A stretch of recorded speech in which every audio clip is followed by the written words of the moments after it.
So this is our 10th annual one, 10th annual photo show. The BVAA has been around for much longer than that. I think 68 years or something. I should know. It's been a while.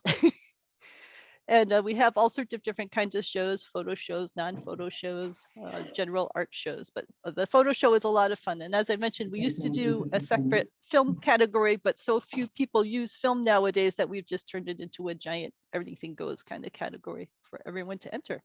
And our wonderful judge for this year is Paul Murray, who is that way on my screen. So he came in person in the frozen tundra on Saturday to take a look at everything up close and impersonal. So he got to admire all the framing and matting and everything else that you guys put the effort in for. So thank you guys for making the effort to bring things in. I know COVID makes things challenging. And thank you so much, Paul, for trekking the hour each way to come down and take a look at everything. No problem. So I'm going to put you on gallery view and let's see, spotlight for everybody. All right, so I think that works to get everyone Okay. to be able to see what you're talking about. And Okay. go ahead and talk however you wish about the show. Okay. Well, let's see. Are we gonna? How are we gonna share files here or show images? It's up to you. I've given you share screen access if you want to do it from your Oh, side and oh. point at Okay. things, or if you Yeah. want me to do it, I'm happy to do it. Sure. Well, I'll try to do it on my side. Okay. First of all, let me just thank you all for being part of the show. I know it takes some effort to get your images together and to get them framed and get them out there and to take the step of actually having them seen by others. Some people are more reluctant than others to do that. To give you a little bit of background on myself, I have been a professional photographer for uh, quite a while, heavily since the last probably 12, 13 years. Before that, I had a corporate life in high tech. I do a lot of exhibiting. Throughout the United States, intensively in New England. I also exhibit in Cuba, Greece, Spain, and someplace else. I can't remember which.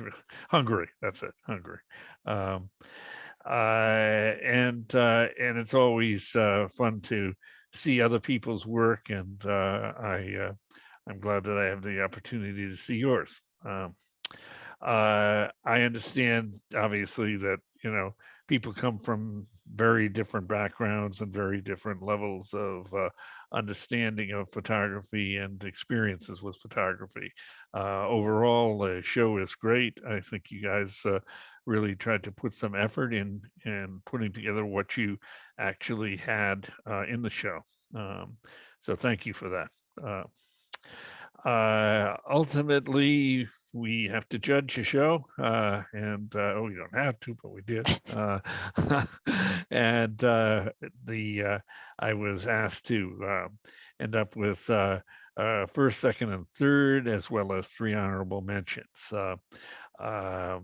Judging is one of those things that is non-scientific, and this comes from a guy who's had a fairly good science background in computer engineering, and so it's this is more the perceptual, evaluative side of the world, and all of us have, or many of us have, been in and out of shows and gotten awards or haven't gotten awards, and sometimes we look at it and we say, how could that ever be? And there are other times where we say, I'm surprised, hopefully on the good side you're surprised. So the judging was done in person. As Lisa said, I spent, I don't know, maybe something around an hour or so looking at the various images you had on the wall. And I think I made at least 3 or 4 rounds to confirm or affirm my judgments. So with that, let us look at who we've got for that. Let's see, try to do share screen here. There we go. And I don't usually do these things, so, but I think I know where I'm going. And there we go. Can everyone see this list Yep. of things? Yep. Yep. All right, good enough. Um, so in terms of winners, again, 3 honorable mentions and one, excuse me, and then first, second, and third place. The honorable mentions are in no particular order. So I'll go from honorable mention C, which again is not ranked above A. And this one is from Richard Elan. Elan, is that how I said? Elan? Elaine. Elaine. And it's tufted titmouse. Now, as it was exhibited, this is what it looked like, I think. All right, so this is how it shows in the gallery. And Richard, I believe you did a wrap of this around a small frame. And so that's what we see. I liked the color. I liked the focus. The eye seemed particularly sharp to me. Looked like you had a very good capture there. You also showed us a version of this, and hopefully I can do this right. Let's see, back to here and back to here. You showed us one not as exhibited, but as the original.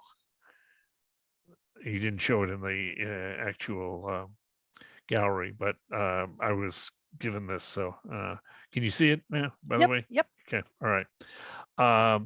So you can see there's a real difference here in terms of the size of the image.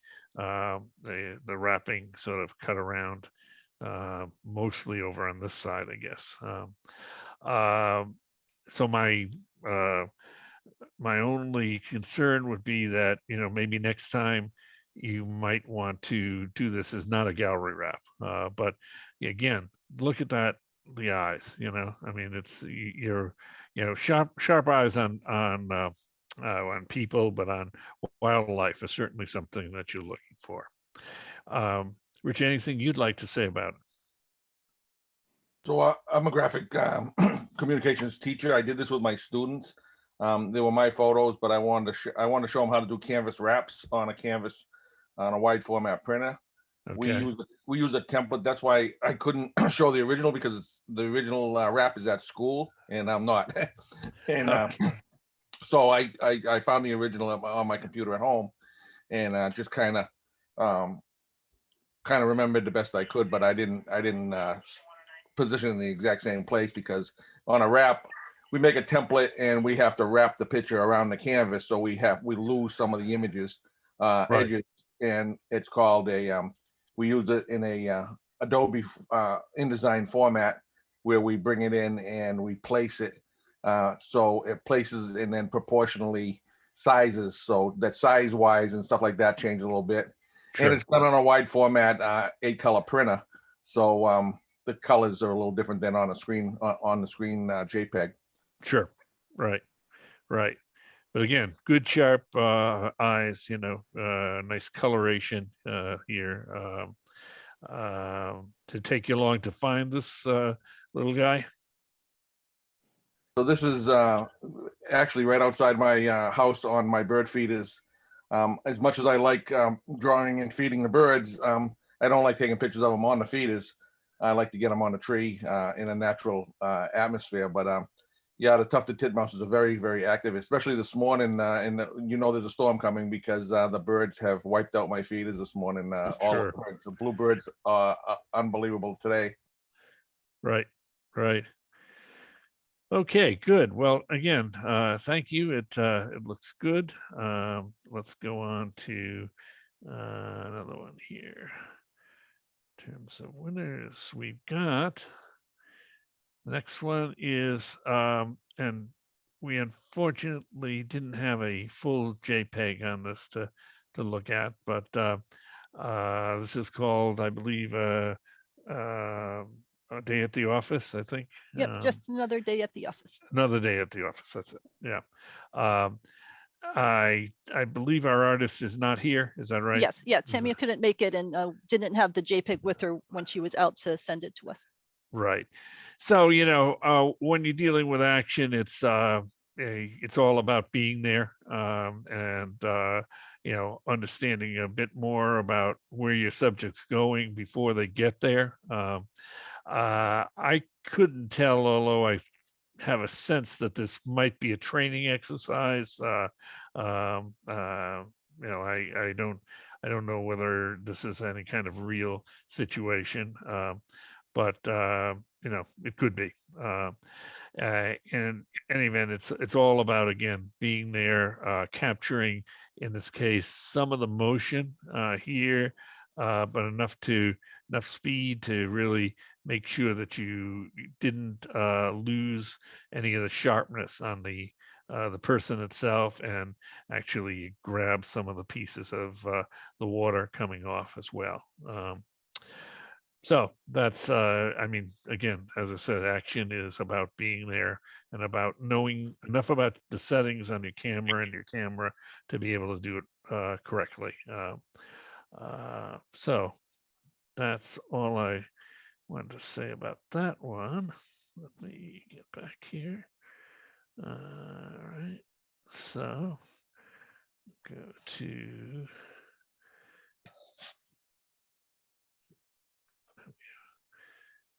And there we go. All right. Let's see. Hold on.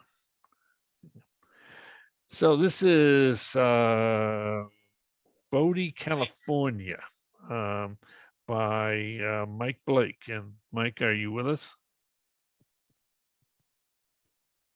He Nope. was with us, but he was typing. I'm here. Oh, okay. Okay. Very nicely done. You know, good tonal range in what you've got here.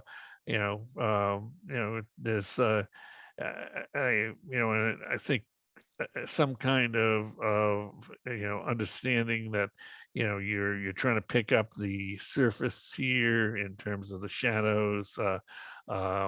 Nice foreground, but you know, also got the background in here. You know, the structure and the structure make it a little bit off to the side, so it's not centered, you know, which is in this case, I think it not being centered is better than anything else. You know, did you work this site for any length of time? I'm sorry, say that again. Did you work on getting this for any length of time? Did you stay there for a while to get the shot? I was at Bodie for a day, and I probably spent half an hour waiting for the clouds, waiting for the sun to come over the structures. Sure.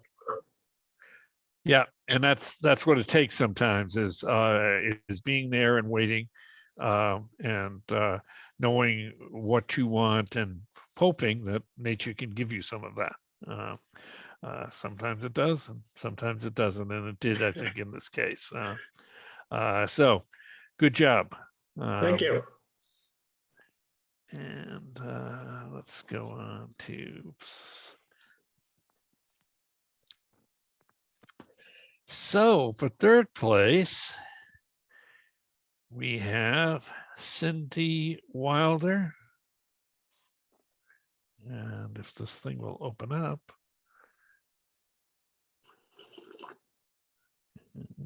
There we go. Okay. Another landscape. This is called what is it? Fall in New England. Fall in New England. Yeah. Okay. And you know, again, a nice. You actually lose, or at least maybe it's my screen. Now my screen is tilted too much there. you actually have, again, as we saw in the other image, the sky is, and the light is actually differing across this image, and maybe for some of you hard to see in the real print, it was more dramatic than this. Horizon is basically where it should be in level.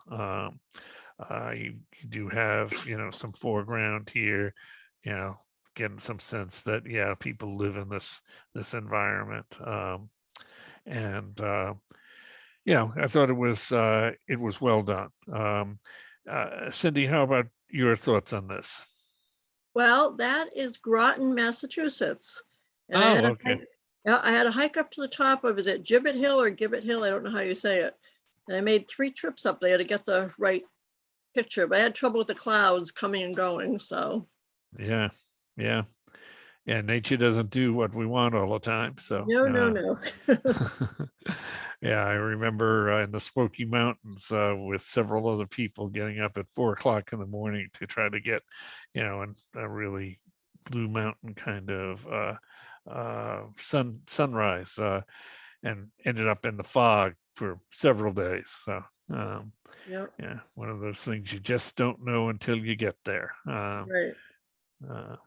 So congratulations on that, Cindy. Thank you. Good work. Thank you. All right. Going from there to number 2, second place. And second place is Lisa with a Lara. And I understand, Lisa, this is a team effort. Is that Yep. right? Yep, me and Bob C. Okay. So tell me a little bit about the teamwork and how that works out. Well, normally I do the planning of the layouts, and then he does the actual setting up of the camera with the exposures, and he'll do lots and lots of different pictures at different exposures to bracket it or to try sliding it left or right, or slower or faster shutter speeds. And then I have a lot of options to work with that I then bring into Photoshop, and then the picture of the lizards from the Southwick Zoo. So we have a bunch of pictures of the lizard from the time we did a Southwick Zoo tour, and then I merge them together in Photoshop. Okay. So there's real creative content on both parts of the partnership, or both Oh, yeah. sides of the partnership. And is this you? Yes, that's me. Okay. All right. So you're an actress as well. Good. So what I liked about this was, sometimes hard to pull these kinds of things off well. Obviously, I think, been doing this for a while, these kinds of, composites or conceptual art, and I think that, it requires you to think of a story, really, and so it's about being able to take that into the visual realm, and having the skill sets to be able to make that happen. And it's fine to have a team effort, as long as all the team members are part of the creative solution that is finally produced. So good work. I think the black and white worked very nicely here. The exposures, I thought, went well. Our little animal here has also got a nice sharp eye on it. You seem to be sprinkling some kind of dust on the animal here. I'm casting a magic spell. Okay. All right. Good. Well, it's very nice. I actually work with a photographer in Cuba who does a whole series of these kinds of things, and I understand how long it sometimes can take to make that happen. So good work, great work. And finally, we get to first place goes to the Carolina Wren by Lucia Hackett. Is she with us today? I thought I saw her. Lucia, are you here? I'm here. I Okay. can see you all. Can you not see me? Okay. All right. I'm waving my hand. Okay. Um, so, nice catch here. I mean, this is one of those things where, again, I imagine you were shooting quite a bit to get this. What, watching behavior. Watching behavior, Yeah, exactly the right thing. I Yeah, needed to find out the moment that consistently he took before he took off. right, right, right. And watching behavior works for, looking at, shots of animals and for people, a lot of things that we shoot in an action sense involve just watching that behavior and anticipating where things are going to be and being there at that time. So beyond simply anticipating, you really did a great job again on looking at the eye and capturing the eye, capturing this little piece of something that the bird has. Um, you know, catching the wings down here, I thought made it a little bit different than others might have done it, and I thought it worked well. Uh, was this over here something to entice our little friend in? That's where I keep the peanuts. Okay. It's recessed, so the peanuts are in there. I thought it just added some texture.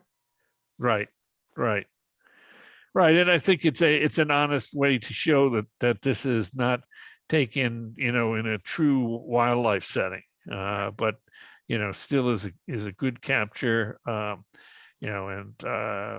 really, it really does a great job. So, excellent job, I think, and. Thank you. Again, it's that watching behavior that becomes so important, whether it be these little birds or larger animals or people. Lots of things are about anticipating your subject. So great work. Thank you. Okay. So first, before we go any further, are there any questions people want to raise on anything that I've said or any of the things we've looked at? No? Okay. We did not, since I guess this this particular photo show did not have images that came in before you hung the actual work. So we don't have really a way to go through images that are part of the show. As far as I know, Lisa, that's correct, right? Well, if someone had a question about their image, we could let them screen share if they have it on their machine, or I could fast forward through the video and find it in the video. Either way, if anyone had a question about their own work that they wanted to ask. So that's an open invitation. So Lisa, I would like to. I did there was a tufted titmouse that had the wings. All right, Wings. yep. Do you have it on your computer to share it? I don't have it, no. All right, hold on. So I will, Paul, I'm going to stop your sharing for a second. sure. All right. So let me just find it on the video. While Yep, Lisa's trying to find this, I'll say some words about overall about what I saw. Some of you were doing landscapes, and that's great. I do a lot of landscapes myself. I would encourage you to get horizons level. Sometimes you don't want to do that, and there's reasons not to do it, but I would encourage that as a general way of approaching landscape. I noticed that a number of the prints were small. And I think in exhibiting situations, unless there's a requirement such as a little show picture, a little picture show rather, that you think about in some cases getting larger images. So that that helps, I think, your viewer. It helps in evaluating what you've got.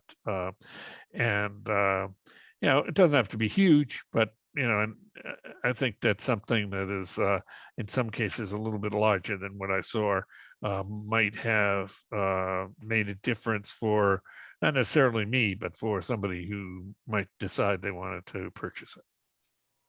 All right, so I got the picture. Alrighty. Can you Oh, guys see? yeah. This was, one of the ones I looked at several times. It's, I think got a lot of nice detail. I mean, those wings are really great, Again, I imagine this is one where you just, looked at, the behavior over and over again. Anything more that you'd like to add about it? No, that was luck. That was luck. And That was luck. luck. Behavior, but also luck. Right. And luck is part of the equation too. So The wind that day, the way they were leaving the feeder, based upon the wind, so it just came together. right. That's a good shot. Definitely a good shot. So, the wind and some luck helped you. Yeah. Also some good skill of keeping things in focus. So Thank you. it's okay. Any other particular things people want to look at? I mean, I have some. I'm sorry. Oh, sorry. I was going to say I did have a question on when to choose. So half of my photography is in black and white. I do like to shoot sometimes. Like I use a DSLR. I'll shoot in in color, but then I'll do Photoshop in black and white. How do you know when to choose black and white? Like one of my pictures was a sunrise, and the other one was that ticket picture. I do have a JPEG, so I could share my screen to kind of show you picture I was discussing. Sure, if you want to do that. Yeah, absolutely. And to start answering your question, I shoot color mostly, but I do some black and whites, and I do some images. I have both in color and black and white. When I take the color image and bring it into black and white, there's different tonalities that are being emphasized. Oh, I remember this. Yes. Yeah. So I mean, there are different tonalities as you're dealing with this in black and white versus color. Do you know one way or the other? Sure, just try it one way or the other. For me, color is again the most dominant thing that I do, and it's most dominant because I think that the color tends to add to the image rather than subtract. There are other times when the color could be actually not so important, and maybe it's more the structure, that's necessary. Some people will selectively desaturate also parts of the image. That's again another way to sort of emphasize one part versus another. So you said you had this in two forms, or was this just this one? Just this one. My other picture I submitted was the sunrise.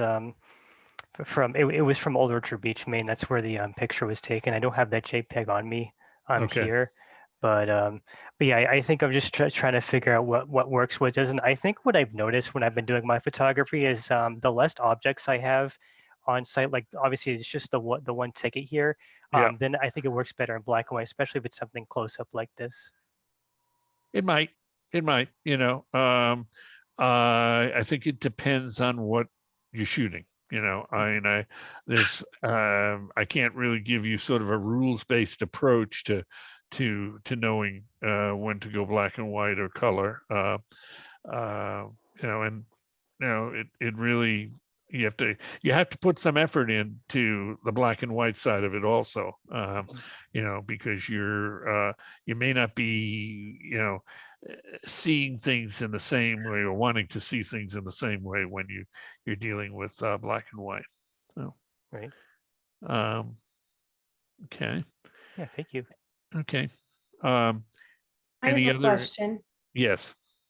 I have a question about my hummingbird picture, but Lisa, I don't have it on me. All right, I can get it. And here, while I'm finding that, Dennis wanted to know, do you have a size range that you aim for? You know, some things would be too big, some would be too small. Do you have like a middle ground that you like to see?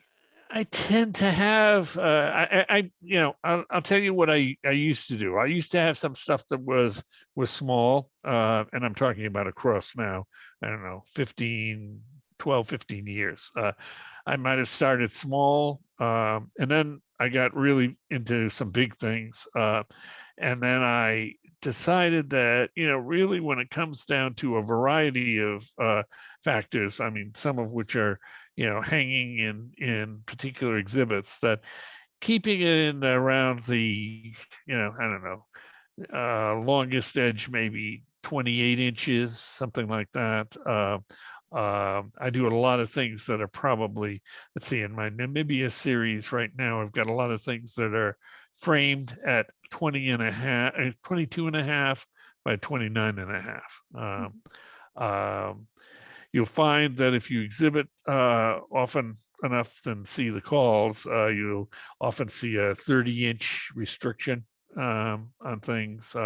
So some of it's about where you think you're going with this. But then you also have to think about it. And now, unfortunately, I have too many pieces of art, but I used to basically buy a lot. And I did buy a lot, actually.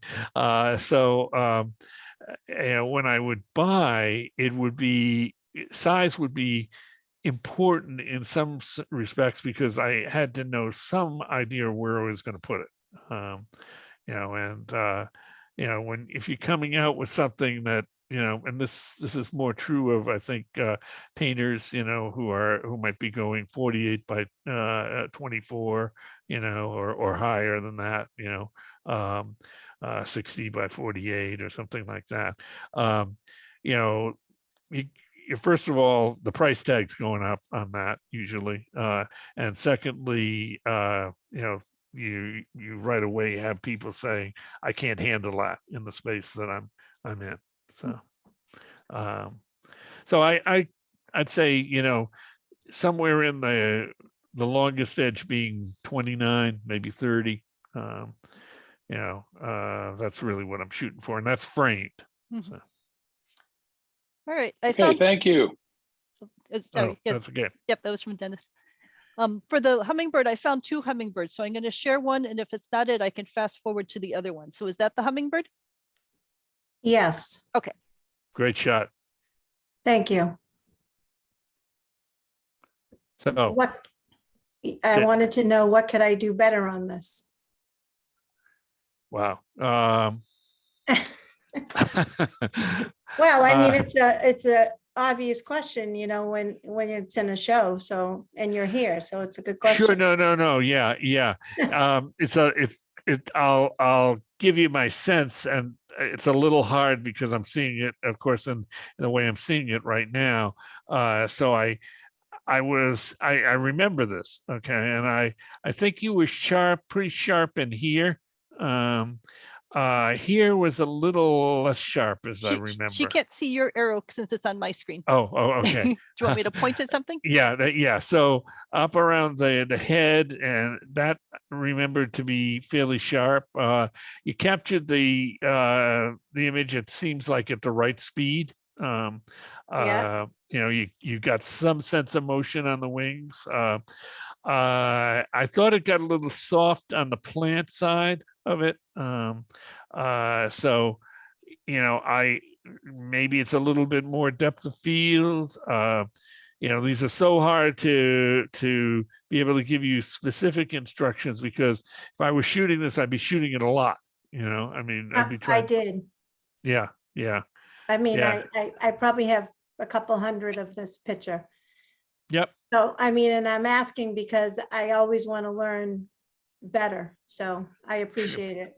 Oh yeah, sure. No, that's fine. I mean, going out there and doing it and continuing to do it, is all always important. And, you don't have to be necessarily just shooting, a bird to understand, how to capture that action. It Mhm. might be, as you'll see in some of the stuff that I'll show, it might be a pickup game of basketball. It might be, some it might be another animal that's doing something on a fairly consistent basis. There are lots of things where you're trying to get that particular combination of events, Okay. and and in fact, I'll be showing you one that's that deals with a New York subway that I probably spent an hour shooting. So Mhm. Okay, uh, thank you. that's okay. I had Uh, the I had the picture of the seal with the Okay. fish, and I wondered perhaps maybe what you liked or didn't like about that picture. Sure. Can you share it or you want me to fast forward to it? Please fast forward. Thank you. All right. And I also have a Marie Buckley. I do see that you wanted to ask about the waterfall. So let me go forward to the seal first. You guys get to watch the show whipping by. Yeah, Lisa did a nice job here. I only was able to Well, look I at it tried. briefly. The Well, glare is and you sometimes succeeded. challenging. I know, and when you think about framing, think about non-glare glass. If Oh, you I can. have to do that. My own pictures were awful in this one, the video, so I have to buy non-glare glass. So Yeah. here we've got the seal. Yeah. Well, those are one of those things where you're there and it's happening. I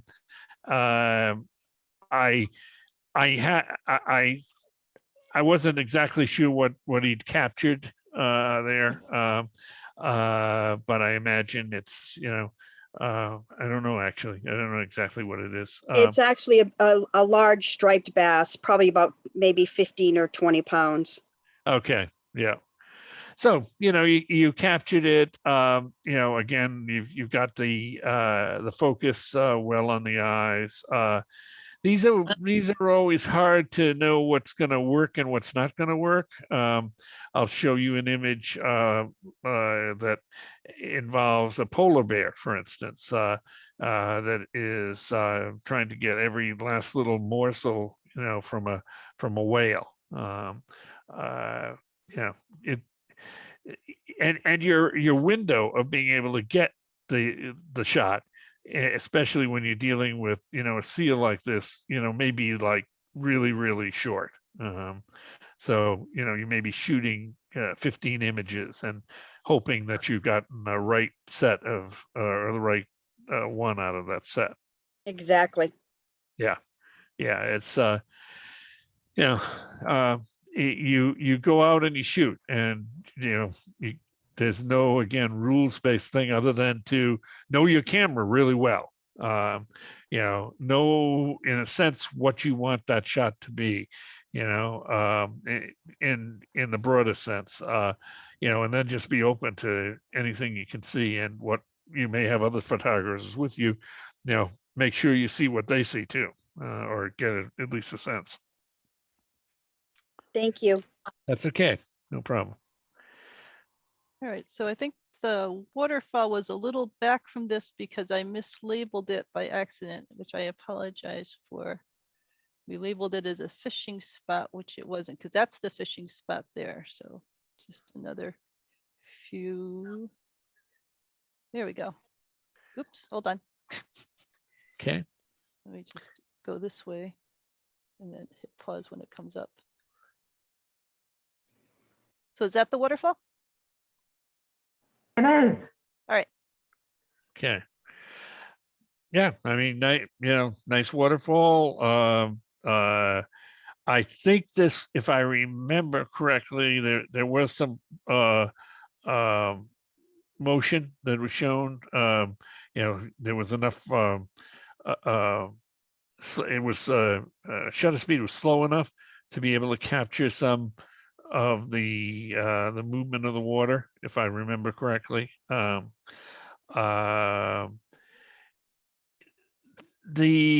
setting, I mean, I'd ask, what does this top piece do? Well, they can't see what I'm pointing at, I guess, right, Lisa? Right, so this piece, Yeah. But does that really add to the photo? I think one of the things you want to think about when you're doing anything, but in this particular one is the cropping the best I can do? Yeah, so that's good feedback. I think my thought process was to have some sort of context so the viewer could see, kind of the top and how the waterfall was embedded in the Right. mountain. So, but I'm curious, like what your approach would have been with that. Well, my approach, you mean if I just had this as a print and or image and I was going to crop it? Is that what you're asking? Or as a photographer, how you would approach the shot. Okay, so Or I if you guess there's a couple of things. First of all, and this happens all the time when people are asking for feedback.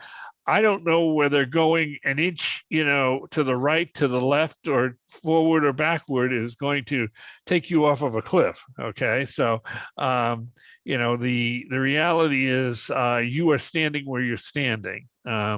And the question then becomes, how much can you do with that? Often people have said to me, well, if you could just have been, over a little bit, and there isn't any over a little bit to be on. Okay. So you're limited some ways by where you are, or enhanced by where you are. I would say that the bottom of this, I don't know what's really happening if I went down just a little bit outside of what I can see in the image. It might have given me more of a base on it. And again, I think on the top, I'm not sure how much the top is adding, and maybe a little on the left-hand side. I'm not sure how much that is adding. Yeah. So, does that left-hand side detract? Does that top detract? And I without actually playing around with the cropping, I couldn't tell you if if that's going to make a difference. And then the question is, was there anything lower than this on the photo? I mean, the waterfall, empties out into a lake. Okay. So that's a good point. I think that probably would have been a better context, the base versus the top. Yeah, sometimes you want to give some foundation, to these things. Assuming we look at some of what I have here, there's actually one situation in Namibia where that foundation became pretty important. So thank you so much, Paul. That's okay. No problem. and then Deborah had a question, I'm guessing, about the hawk. Yes. Do you have it there? You look like you're in a car. So I do probably not have it. Yeah. All right, hold on. I think I, in fact, just clicked on it. All right, so unfortunately, this was one that was sort of glary. So let me see if I can get it a little bit less glary. Right. I looked at this several times. And it certainly was a contender. I thought it was well done. It's a little hard for me to do this with the glare in it. So it looked a little bit, again, like it was sitting out there in a way that I didn't have enough context to it. On the right-hand side, I don't remember what was going on there. Was that just going to black, or? There were trees behind, and he was sitting on the roof, and eyeing his dinner. Okay, all right. Well, you certainly have gotten the concept of him being there and evaluating his prey, and I think he did a pretty good job of all of the focus types of things. It is just you know, and again, without having it again fully in front of me, I can't be sure, but I think there was something over here that either by cropping or otherwise that I thought this didn't quite make it. So, but it's a good shot. I want you to know that it's a good shot. Thank you. That's Thank okay. you. Thank you very much. Oh, that's okay. No problem. Appreciate your feedback.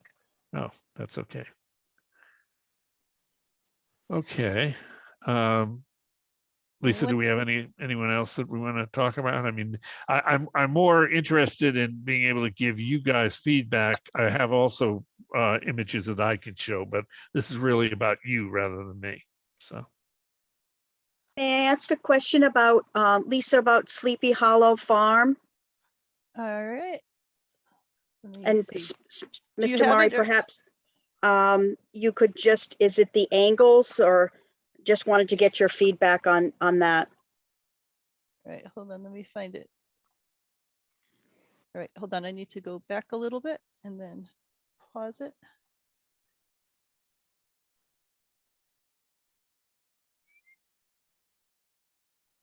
All right. So, yeah, I remember this. Did you do any saturation on the colors? Just a bit, not too much, actually. Yeah, okay. It looked a little oversaturated to me. Composition, yeah, that's good. You know, did you try other angles to this? Yes, actually, it was difficult because right in the front of the house, they had a giant dumpster. And actually, all of the photographers were shooting down the driveway. So I actually wanted, usually when I look at things, I'm typically seeing them from a different angle to begin with. So I actually walked up the hill. Well, and good. That's the shot that I got. Good. Yeah, well, certainly you don't want to have the dumpster. And I urge people not to play the game of let's take things out that I don't like, you know, in them. I didn't say anything about this, but I came from a photojournalism background in my early days. And so a lot of my rules of how I do things are based on you know, Associated Press rules and general publication rules, and which would be you don't go around taking things out of photos or putting them in either. You know, it's hard since I'm not there, or I wasn't there rather, hard for me to know what you could have done differently in a physical sense. It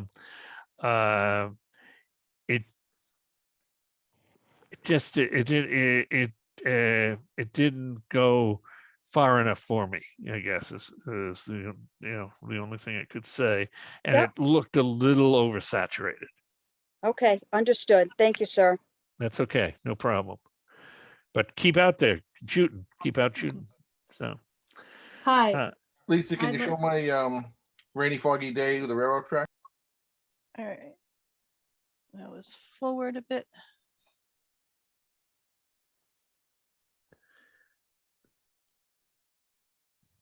Oh, wait, I don't think it was this far forward. Sorry, we'll go back a bit. There we go. Wait, hold on, I need to go back a little and then let it play.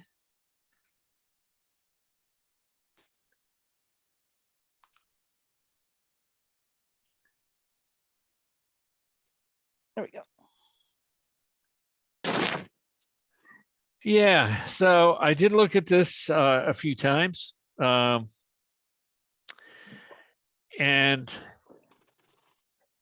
I guess a couple of things I'd say are that lower right-hand corner with the track, I would have put that right at the edge or at the corner.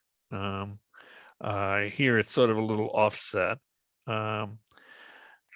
I got, I don't know, I had the sense, and I'm not quite sure, it seemed like the horizon was tilted a little bit, but that may not be the case.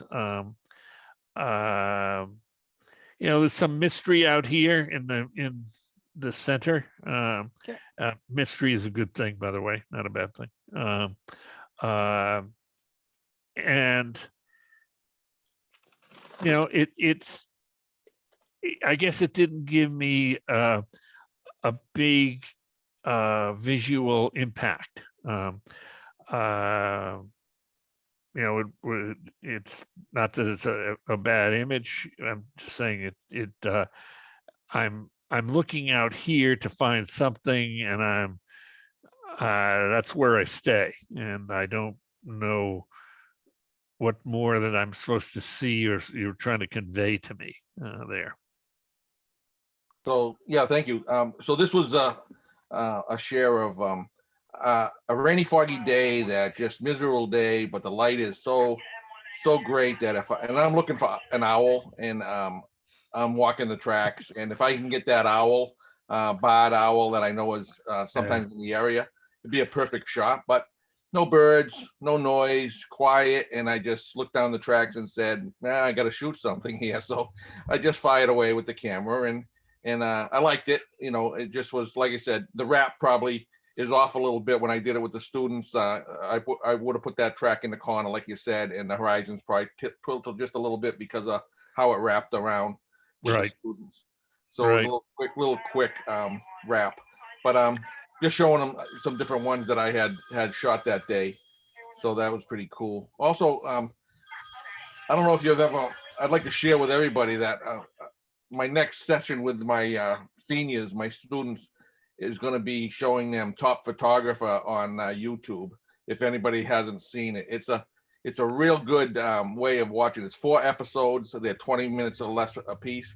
5 photographers invited to New York to shoot, and they give them assignments to shoot. It's almost like that chef movie, the chef show, where they eliminate somebody every time, and it's really, really interesting to see how unprepared, and you got to choose, or they give you equipment, or you got to choose certain equipment and go out and shoot what they want. And it's really, really enlightening and interesting. If anybody gets to watch it, it's pretty cool. Who are the photographers?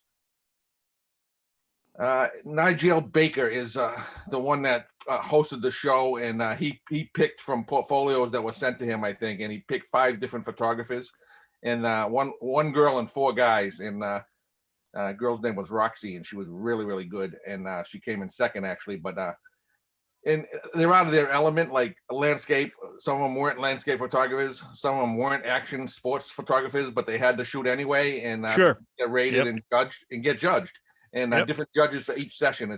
It's really enlightening, and it's really cool for anybody that's interested in photography to watch. And I'll be using it as a class for my students. Sure. Right. Yeah. If you can send me the link, I'll send the link out to everyone.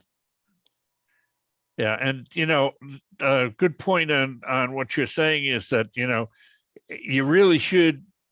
I mean, people want to say that they're landscape photographers or wildlife photographers, or they just photograph abstract. Go after everything that you can.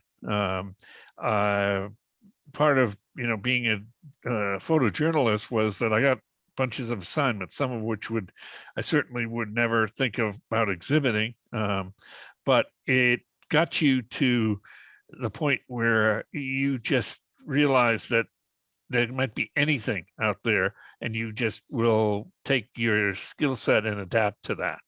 So, okay. All right. So we've got Sherry would like a question about her boardwalk image, which I think is a little forward. So let me just track that down. I think that was the board. Yep, here we go. The boardwalk that has all the names on it. Yeah. Again, it's I think well done. It's a little bit like the railroad track in that we're going out to infinity, and I'm not getting more than that. I mean, I'm looking for something that's going to surprise me here. And, you know, it's, I'm not finding that. I think the horizon is a little bit skewed here. But what I'm not finding is what happens after I go down this path. Why am I going down this path? Okay, that makes sense. This is at Grays Beach and Yarmouth at the Cape. Many people have taken pictures there. So Right. yeah, so it's hard to get it also with no people at it. But thanks for the insight. Yeah, I have it. you know, it might have worked better if there were some people here. Mm-hmm. You Mm-hmm. know, Yeah. depending on what the people were and what they were doing. Right. Just Yeah. want, I love taking sunsets, just want some creative, constructive criticism. Let's see. This is a path, obviously, down here onto the Over here. right-hand side, is it? Yes. Yeah. Can't do very much about the path, probably. Well, maybe, I don't know. It's, what's important to you, do you think, in this image? Is it the structure, or, you know, you said you're looking for sunsets. I love how the orange with the sunset over here on the edge of the mountains, and how Yeah. it's coming in on the picnic table over here. Okay. All right. So just as I look at it, I mean, the distracting elements to me are the path. Okay. You know, how to position yourself to do something else. You know, I might have tried to look at whether I could go in more in, you know, closer to that structure. Okay. And you know, maybe that, I mean, these trees here are you know, keeping you away from seeing some of what might be going on over here, whatever that is. So I might be exploring those angles to it, you know. You know, if you're not in the right place, put yourself in another place. Okay.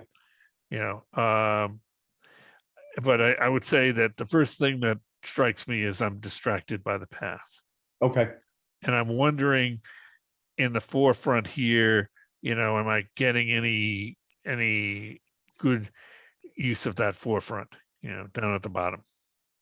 Right around here, from here down. Yeah. Okay. Yeah. Gotcha. Yeah. Again, you got to be there. You got to, you know, Right. move around. You know, a lot of people say, if, you know, you don't see something that's right, you know, well, you know, take a walk and try to find something better, you know, which might only mean moving over 5 feet, you know. True. So Okay. Thank you, Paul. that's okay. No problem.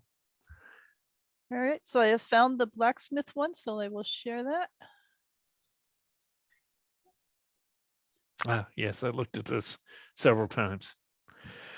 So interesting. I'll tell you right away what distracted me was the leg of I don't know what it is. You know, This I right here? assumed it was a ladder or something. You know, that was a little distracting to me. The rope seemed not so distracting, but it certainly distracted me. I might have tried to crop it more, so it's, you know, again, it might be that you had to move around to do that, but you know, I might have looked at a way not to have that in there. Okay. So a cropping issue, you think? Well, it could be a cropping issue. It could be an issue of simply where you are. Right. You know, which is another form of cropping, if you will. Right. You know, Yes. and in a case like this, I might have shot it from a variety of different angles, and maybe you did. But it, you know, it's really about.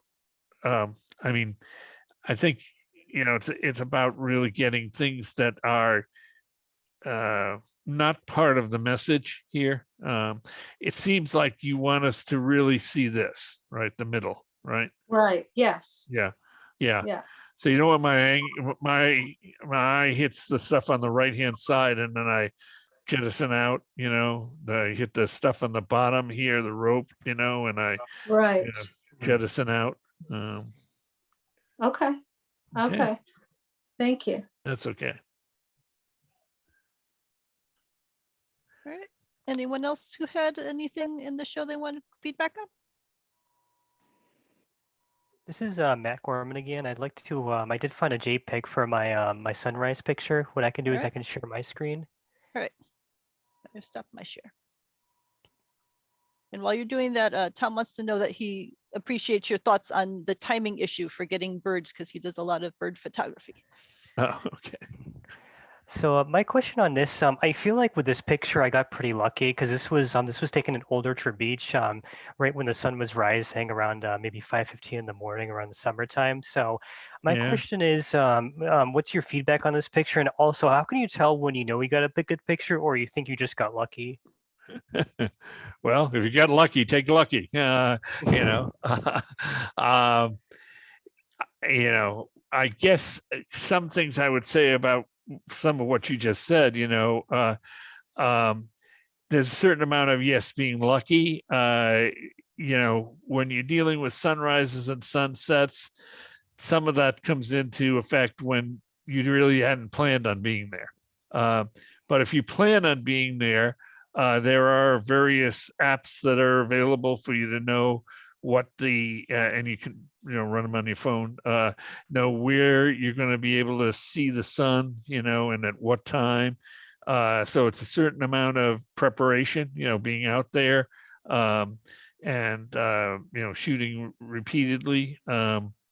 It can be a situation in this case, and it's a little hard for me to know, but I think this foreground is out of focus, right? Is it? It seems that way, yeah. Yeah. Why? That shouldn't, that's, I mean, I don't know that you need all that foreground in there, but there's no particular reason, I think, for that to be out of focus. What were you shooting about? F8 or something, or what were you shooting it at? You know. So my first picture, the ticket picture, was a DSLR. I think it was the standard kit lens. This was actually this was by accident. I didn't have my DSLR. I got lucky with this. This was on my iPhone. Oh, So, okay. so I got pretty lucky with this one. Yeah. So I think it was the autofocus when I shot it. So, but I thought it came out pretty good. So I decided to submit this one. I do have other ones I did shoot with the DSLR on, but I wanted to, this was my first show. So this is one of the first sunrises I wanted to showcase. And this was kind of one of the starter pictures I took. And I said, okay, you know, I think I somewhat know what I'm doing with the whole landscape and sunrises. So I want to start with this one. That's actually why I want to get feedback too, to see Sure. where I can improve on this. Well, you know, I sometimes use you know, an iPhone to shoot, but mostly it's, you know, I'm using DSLRs. Yeah. I think I'm not quite sure, but I think your horizon may not be level there. Mhm. The stuff that is not in focus becomes a little distracting, I think. You know, you might have even cropped it, you know, more towards the I don't know, almost I guess a third up mark from. Mhm. Okay. What is this little thing that's sitting there in the triangle? He can't see your mouse, but yeah, Oh, yeah. the dark Oh, yeah. triangle right in the middle. Just right Yep. here, I mean? Yeah. I think that might have just been a pile of sand. So this was it's all sand. So obviously the shapes are going to look much different as the tide's coming in on Old Sure. Orchard Beach. So if I were to guess, I believe that's just a little either pile of sand or I can't tell if it's a rock or not. But Yeah. Yeah. yeah, Yeah. I mean, it immediately grabs your eye, so yeah. I think the question is that what you want it to do? And is there another place to be that, doesn't have that in it? Mhm. I mean, if I were looking at this, the first thing I would do would be to try to find out what that thing is, which I would just use a telephoto lens to see what it is. And then Yeah. I would probably not have included it in the photo. I probably would have moved myself around. Okay. You said, where is this, Old Orchard? Did you Old say? Orchard Beach. Yeah. Yeah. Yeah. I mean, you got a lot of flat expanse there to Mhm. work with. So, you got the ability to shop around, I think, and find out where you want to be. And again, you know, if you're shooting sunsets, you probably should be there, at least 15, if not 30 minutes before the sunset, be all set up, and things like, well, again, you're doing this with the iPhone, but you would not have wanted that in there as unfocused. Okay. Thank you. Yeah, that's okay. All right, anybody else?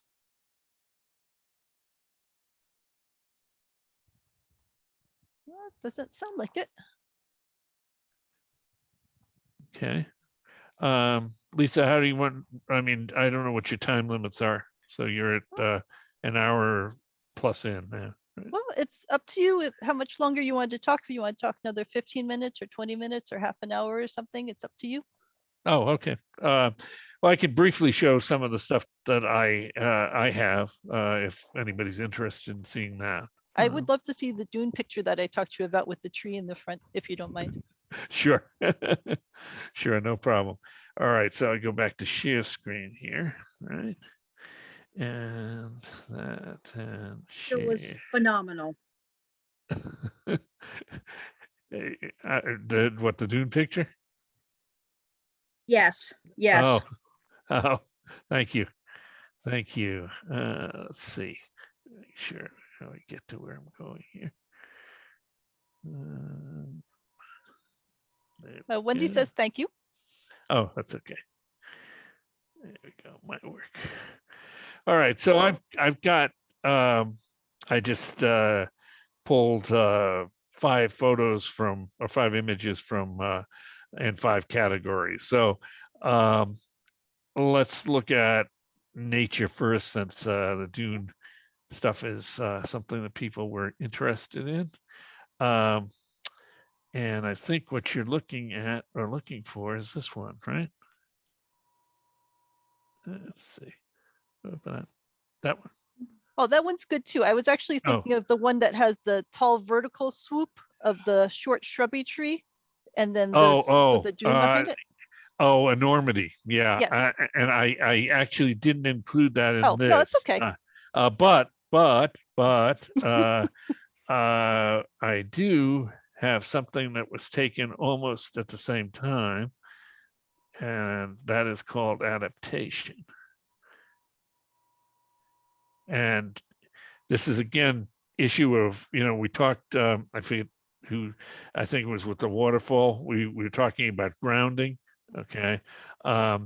So, here, this is actually a riverbed, a dry riverbed in the Sussel area of Namibia, which is in southern Africa, on the Atlantic side. So these are huge dunes. They go up, I don't know, about 1,000 feet. And I'm here at around sunset, getting close to sunset, which is why you're getting this variation of light as it wraps around the dunes. And so we're, basically it's, you can see that there's vegetation even in these places where, you're not thinking vegetation will occur. Let's see, I actually need to push that back a little bit so I can actually see it. So that's this one, I guess my point of bringing this in was the idea that, you need to have some grounding in an image. If anybody has questions as we're going along, please let me know. See if, yeah, there, okay. This is in Antarctica, and it's called Antarctica Portal. One of the last days of a first trip that I was in Antarctica, we're floating around in zodiacs. And what do I encounter? I encounter a iceberg that happens to have a hole in it that looks sort of like Australia. And peering out of it, or through it rather, you see, some of the ice and snow plain that's beyond it. So that's what, let's see, this thing is, you're getting a, let's see. Yeah, well, go That's on computers. back down.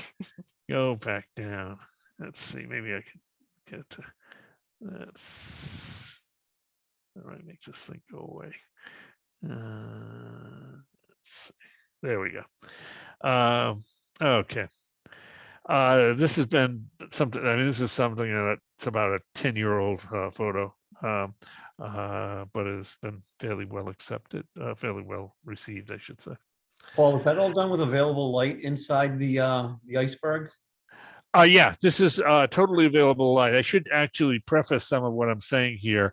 I'm a pretty much a natural light photographer, deal in color, mostly.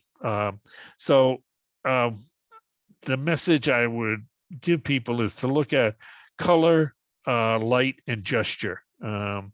Gesture meaning, some action that is there, if there is an action. And actually there is a little action in this because you got this blowing wind here. And if you're doing this in a black and white sense, it's more tonality than color, obviously. So yeah, I'm literally one of 8 people in a zodiac, which is kind of cruising around, and this comes into my view, and I grab it basically. So again, it's like being ready, knowing what your camera can do, and being ready to immediately shoot. Oops. This is actually up in the Arctic, Norwegian Arctic. This is again about basically figuring out, in this case, what I wanted, because I kind of know what I was going to see, but I decided that I wanted a panorama here, and this is actually 5 images. So you have to know to keep the right settings and how to overlap, okay, as you're taking the photos. This actually, in its biggest version, I think is about 5 feet long. Wow. And there's a lot of detail in it that is down here. This is fairly rugged. I don't know whether I won't go real deep into it, but there's a lot of detail that goes in there. First trip to Antarctica, coming out of what's called the Lemire Channel, sometimes called the Kodachrome Channel, rather, and midnight. And this is actually the sun, not the moon. One of about 5 people on the ship that actually caught this. Everybody else had been up since, well, I had been up since, and everybody had been up since 4 in the morning. And I happened to be awake enough to catch it. And this is called The Last Dance. It's Namibia again.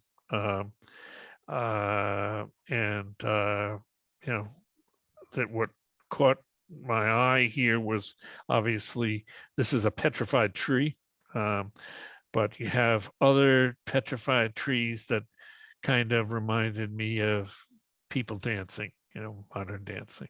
And I think that's all of that. Let's see.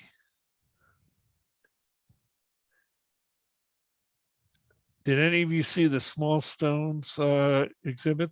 I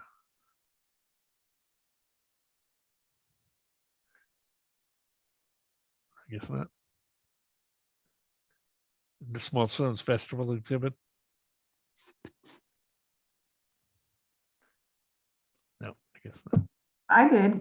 Oh, you did? Okay. Yeah, I think you won first prize, didn't you? Right, I did. Yes. Yeah. Yeah, for that dune picture, that was stunning. Yeah. Well, so there's some of these things that you'll see that may be overlapping with that. We've looked at things that are out there with nature, but urban is also something that you need to think about, or I usually think about. Havana Living, I think, may have been one of the photos that was in the Small Stones one. Taking a daily or taking a little jaunt in the early morning in Havana. Happened to see this building, early morning light, very small here you can see, but let me actually open it up here. There are these two guys down here who are having a little chat. And I'm really actually quite a bit away from this. So it's shot with a 300 millimeter lens, handheld. Most of my stuff is handheld. So. Again, natural light. I hardly ever use flashes, and yet I have 6 of them. So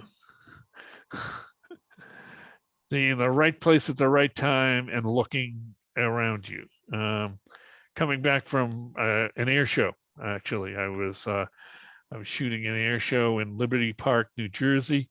It was, I think, June or so, and caught the sunset on the Jersey side, looking over into Manhattan. And again, this is one that is not just one image. This was three images, I think, that are merged together. Slices of this are different images.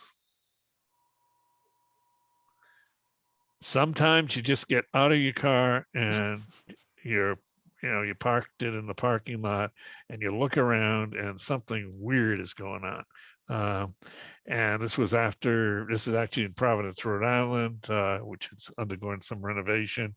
And because it was after a hurricane, actually, the wind was going back and forth, and so these panes were moving in and out and created the sort of funhouse kind of view of the building that was across from it.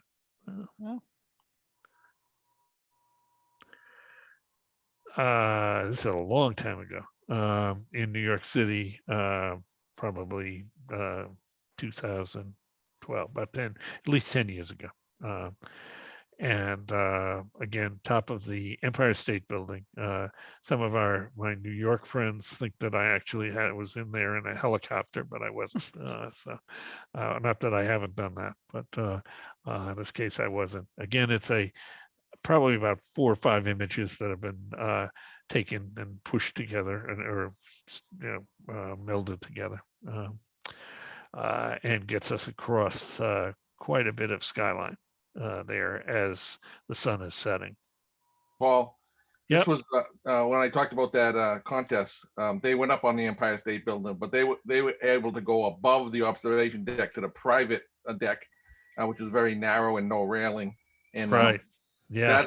that is one of the shots that won, for the simple reason exactly what you got there, how the light is reflecting off the buildings, because they were supposed to shoot a sunset. Yeah. But the girl that won didn't shoot the sunset, but she shot how the reflection was off the buildings, and it was very, very similar to this shot, which was very nice. Oh, thank you. Well, yeah, this is one of those situations. you know, I was with a group of photographers, but you know, did we know that we were necessarily going to be there at the right time? Not necessarily, but you know, we happened to be there at the right time, and it was, you know, just going out and trying something. This I referenced before.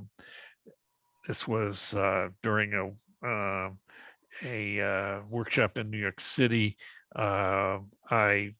This is a train under the, I think it's the Manhattan Bridge, and basically, I knew that I wanted to get something with this train. It was hard to get close to it, so this is actually with a telephoto, but I was there probably for about an hour, shooting more and more and more and more of these things, having no idea whether I'd get the right thing. I did, in fact, get this shot. My New York buddies get particularly intrigued by the guy looking at me. I guess when you're in an urban environment, it's sort of like what happens when you're in a war setting. You pick up on little things. They picked up on the eyeglasses, you know. So I think that might be all of that. Is this useful for folks? I don't want to bore people Yes, with. yes, I Okay, find it very okay, useful. Okay, Great, thank you. that's okay. So wildlife. Talked about my whale here, or my shot called Whale for a Snack. This again is in Norwegian Arctic. You're out in zodiacs, and we're actually pretty far out from our ship, about 45 minutes cruising from the ship. 2 zodiacs, about 6 or 7 people in each one of them, and we're finding all sorts of things. Where we found this particular polar bear, and we hung around it for probably about 45 minutes to get the shot. But for me, it was particularly important to be able to get the right background here. There were lots of ways to shoot this. I tried to be very much looking at, how much sharpness I could get in to this. This is, a whale that's been there for a little while. But, polar bears get hungrier and hungrier these days. And by the way, that was one aspect that we had to be concerned about. We were actually in pretty shallow water. So we wanted to make sure that the polar bear was comfortable with us and we were comfortable with the polar bear. So that's that. And here we're in Namibia, early morning on the Etosha Plain, which is a huge area. It's about like probably Connecticut and 2 Rhode Islands together as a national park, actually. Everything runs, around with no fences, basically. And it's a morning trek here to water. So every day you're going to find these various animals headed to water. You get some backlighting on them, and you're able to get this kind of a shot. It doesn't stay around for long, so you might Is have. that the sun behind the zebras? Like, where's that light coming from? That's actually, yes, it's the sun. They're backlit, and there's some forest here, as you can sort of see. It's you can sort of see some of the trees. Again, I wanted it to have a depth of field that wasn't a lot. Okay. yeah, there was a lot more obviously to the frame. So a lot of cropping here to get what I was looking for. And is that water that the sun's reflecting off of? No, actually, this is just the terrain itself, and the dust that's in the air. So the atmospherics, help to add some mystery, to that background. So it again was a shot that wasn't there, probably 2 minutes later. When you're in situations like this, and it maybe other situations too, having people on the ground that you're working with who really know the area become critically important to you. You could be there for a month and never get the shot if you're trying to do it on your own. We're back into the Arctic. Excuse me, the Antarctic. And we have our penguins. This was actually at the other end of the Lemire Channel, where you saw the Midnight in Lemire shot. This was actually a research station run by a couple of scientists, and penguins are all over the place. It's a penguin research station. And again, we talk about gesture, these two together seem to have, an interesting conversation that was going. And actually, the image is called The Conversation. The interesting thing is that when you're in environments like this, you get a variety of rules that you're supposed to follow. One is that we're supposed to be not very close at all to these penguins. However, the penguins don't know about that rule, okay, and they decide that they were going to come in and see you. So that's that. Oops. And again, Etosha Plain. One of these shots where you got to keep looking. You just got to keep looking, seeing what's out there. I happened to get these three guys in a line or close to a line. They're not blocking each other out. I'm getting absolute sharpness, on the first one, and that is intentional. And again, knowing what you can do with your camera. And doing it without taking it away from your eye becomes important in these situations. And then, the cropping of that, obviously, to get the leading lines that are going in, for instance. And similarly in Etosha, again, early morning, same time I took that other photo. Now we're at the watering hole directly. Watering holes are very, in a sense, dangerous places for animals. They've got to get the water, but they are basically in a situation where they have all sorts of things that are potentially going to go after them. And there's sort of a negotiated truce at the watering hole. And this, you have to, again, watch behavior. This giraffe, giraffes usually splay their legs when they go to get water because they're so tall. And about every 4 to 6 times, you'd get this kind of behavior from the giraffe. So it's just sitting there and hoping that you got enough time to get it. And again, keeping this guy really in sharp focus and not getting caught up in the other stuff in the background. And that may be all of that. Let's see if there's anything else.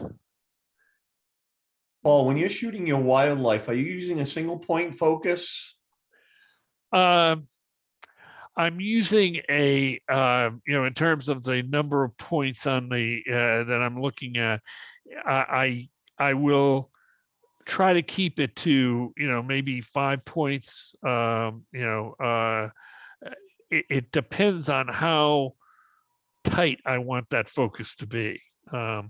So those zebras, that really was focused right on the nose of that original zebra, that first zebra.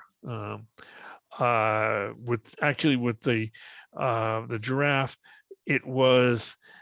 I gave it a little bit more depth of field, but not a lot, so that I didn't, end up with too much of the background in there. You also keep shooting, because you're not always on right away. So it's sometimes it's literally 1 point. Sometimes it's maybe it's a 6 or 7 point shot. Okay. Do back button focus? Yeah, I do. Yeah, I do. I probably can do this. I think you can do this with most any gear now. I use split buttons so that I'm able to do focusing from the back, but I'm also able to take the shot as I'm doing that. So it's again, it's knowing your camera, knowing what you can do, that becomes important. And I say your camera, it's also knowing your lenses as well. And what in some cases it's what the marriage is between the lenses and the cameras because of the software that's involved. Let's see, what have I not done? Urban. I haven't looked at people. Yeah. So people, this actually is Namibia. It's one of these things where you're shooting something over on your right or in front of you, and you turn around and you happen to get the right thing at the right time. These dunes there are people trekking up and down these dunes all the time. So you want to be the first in to the dunes so that you don't have, first of all, a lot of people in the shots. But in this case, these two were, in the shot at the right time. I caught them before they ended up going into this darker spot. Just right place, right time, lucky. Well, and I like how one is reaching for the other. It gives a sense of connection between them. Right. And if you've been walking around dunes, you know that this is not exactly an easy task as you go up and down. This is a lot of work. This is one of those shots again, where you turn around, and we had about a 10-second interaction. No words. He looked at me, I shot, and he basically was smiling when I was leaving. And when you do that, do you ask before you take a shot? Usually not on these cases. I read their reaction. Okay. If he's smiling at me, he's probably not objecting. Okay.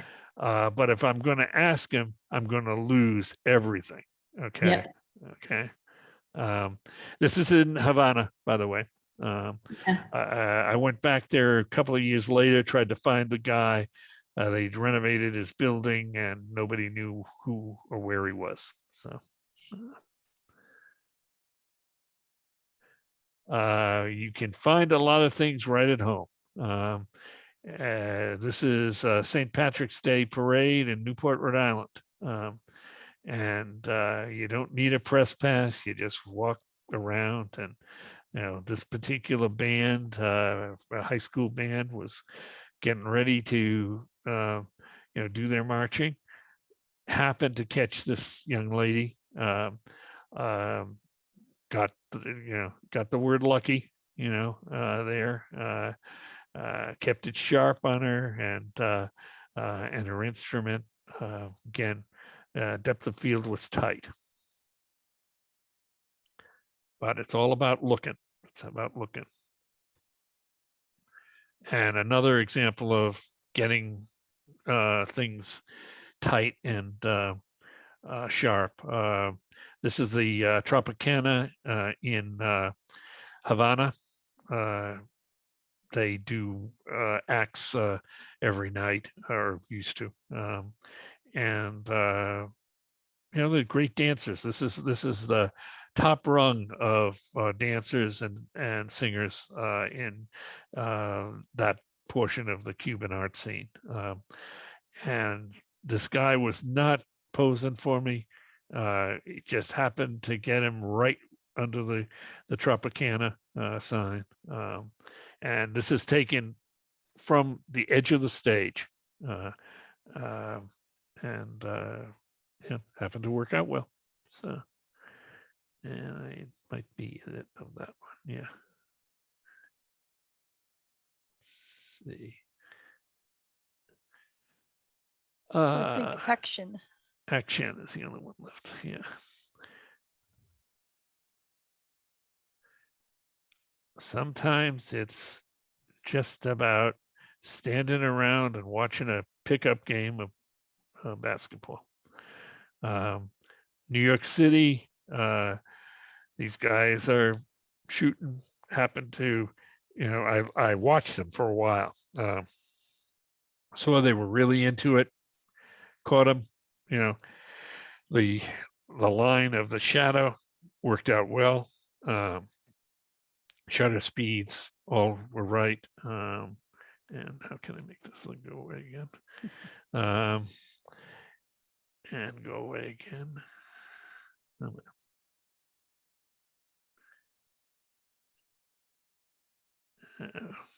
There it goes. So yeah, it just worked out well. These days, I don't know whether you even find hoops that are out in COVID territory. COVID times, they've been taking the hoops down. So I live in Jamestown, Rhode Island. I grew up in Newport, Rhode Island. 12-meter yachting is something that I've grown up with. I don't actually do it myself. So strangely enough, I have spent 5 or 6 years taking intensive shots of the 12-meter yachts that were part of the America's Cup competition. Yet I don't sail at all. This is the yacht Courageous. It was in at least two of the America's Cup competitions. And it's again about catching people at the right time, at the right place. With sailing, with other things that are sports, you have to sort of know when things are going to happen. And they happen for, 5 seconds. And then there's a lot of boredom, if you will. There's shots, but it's not as dramatic. In this case, I think they were rounding the mark. That's the name of it. Yeah. So all of a sudden shifting from one set of sails to another. These guys, some of them are local, some of them are probably about my age, and they ended up they were part of the 12-meter cruise then. Down in a little village in Cuba, where a band was playing. It was the end of a long day, and happened to be able to get this sequence of shots of this drummer. And it was, I thought, not going to work out until the final shot, where I got this expression of, I'm looking right at you, and it's called The Beat Goes On. Again, local to me, Narragansett, Rhode Island, and sitting on what is a jetty rather, going out and just shooting and shooting and shooting. Oops. Again, Newport, Rhode Island. polo is a big thing in Newport, Rhode Island. It normally is in the summer, but some people want to do it in the winter, and these guys did it in the winter, and it's on one of the public beaches in Rhode Island. Happened to be there, caught the action. And again, you shoot a lot of things, and then you get some intensity. You get, people looking at each other. You get some sense of, intensity about that ball. And those are the ones I think I've shared all of them, right? Yeah, but sorry, I think you got all the folders. Yeah. Paul, can you bring up the firefighter one from the show again? I want to speak on that one real quick. Sure. Let's see. Let me go back to this. And let's see. It's winners. I don't remember whether it's this one. Or There was 2. 2. Okay. Or B, I mean. B. Yeah.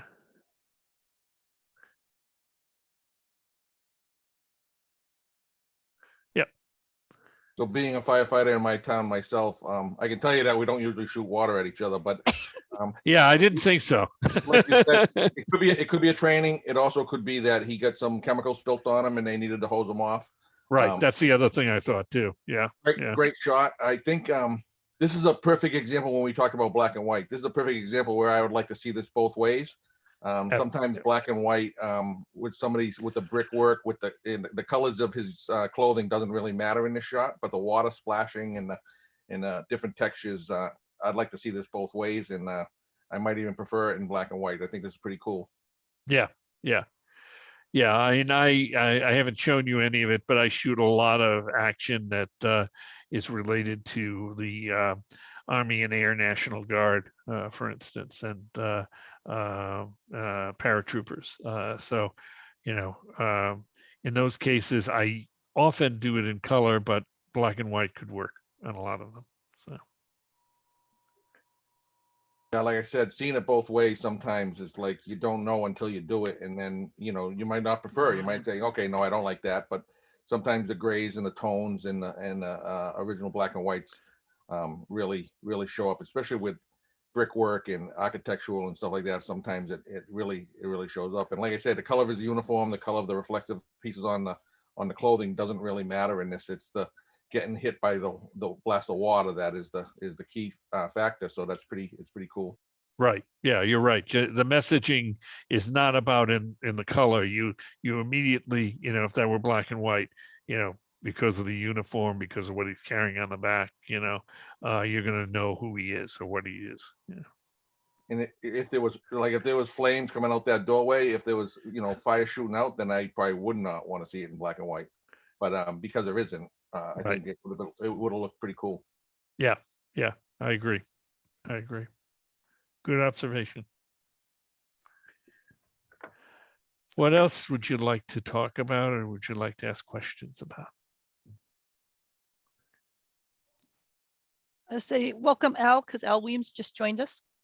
Oh, Al, how you doing, Al? Paul. Good. How are you, Paul? Good. Here, Paul, can you bring up my my second place one to show Al, because the only reason I entered it is because Al wasn't entering. Because otherwise I would have been going up against Al, who does this kind of thing. So I've been waiting for Al to be absent for some reason to pop that in. Oh, I see. So Al, this is an homage of you that I put this one in. I know what it is. Oh, you will see in a minute. It was second place, right? Yep. Yeah. Okay. And here we go. I channeled my inner Al Weems. I knew it was that one. This is what I came up with. Yeah. Said black and white in textures. This is the message of Al and something interesting happening. Right. Good. So thank you, Al, for your inspiration. I'd like to see it bigger, but well, it's in the gallery. You can come out to the gallery sometime and see it. well, I had my screen at a low view. So, I'll send you the Yeah. original so you can look at it. Yeah. Yeah, I'd like to look at the original. Yep. Good thought process, right up your alley. Well, It's a but all good your thing. all your texture pictures, I mean, you know, I love the tapestry one with the vest. So you definitely inspire me with all the textures that you create to Oh, push the, nice. Well done. thank you. There it is. All right. So any other questions for Paul?